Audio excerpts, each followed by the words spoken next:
Anti-Trump mayor costs Seattle taxpayers $52 million, gets devastating news. Seattle Mayor Jenny Durkan has been seeking the spotlight with her constant, anti-Trump comments, but it looks like the mayor has plenty of problems of her own. Thanks to her incompetence, the people of Seattle spent $52 million on a new project that has a big problem. Now, she faces some real backlash. You gotta love karma. For the last 2 years, Democrats have not stopped attacking President Donald Trump. It's pretty hilarious to watch these pathetic, career politicians try to go toe-to-toe with the champ.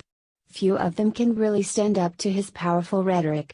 They merely lie, whine, and slander, just to pander to their brain-dead followers.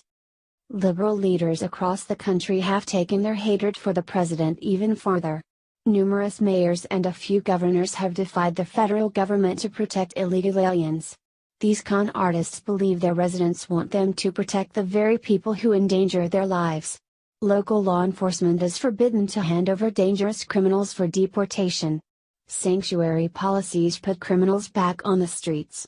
Only psychopaths would applaud that. One of those psychos is the mayor of Seattle, Jenny Durkan. She has frequently defied the president and the federal government by refusing to comply with immigration laws.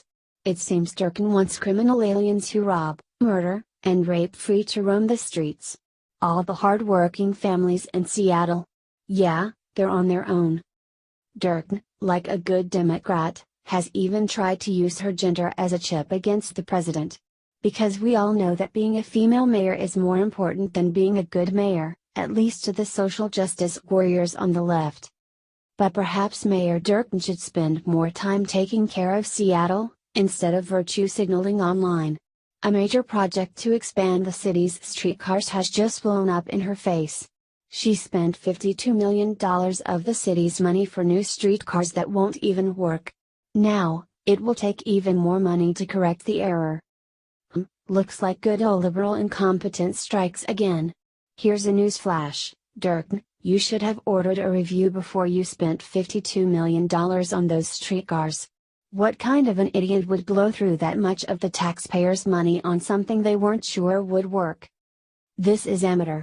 If you are going to go ahead with a big project, the first thing you should do is make sure the new cars will fit the tracks.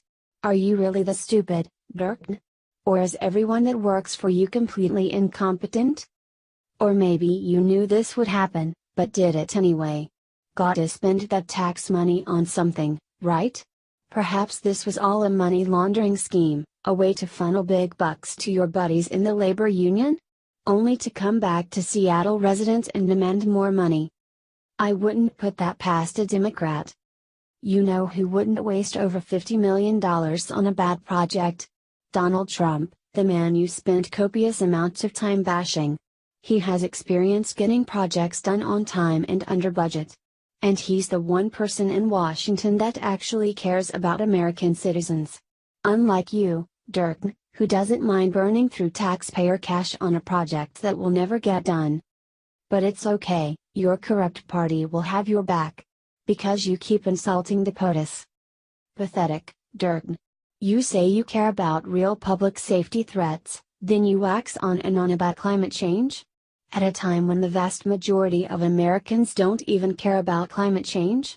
I think spending $52 million on a wasted streetcar project is more troubling to Seattle residents than climate change, don't you? Democrats keep harping on climate change and illegal immigration, two issues that most of Americans are on the opposite side of. Durkan has the gall to insult the president, while she does nothing to help her citizens.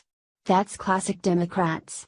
They think they can be as useless as possible, so long as they get props from the media. Waste money. Lie to your supporters. Get nothing done while in office. But as long as you insult the president, the media will love you. Those days are over.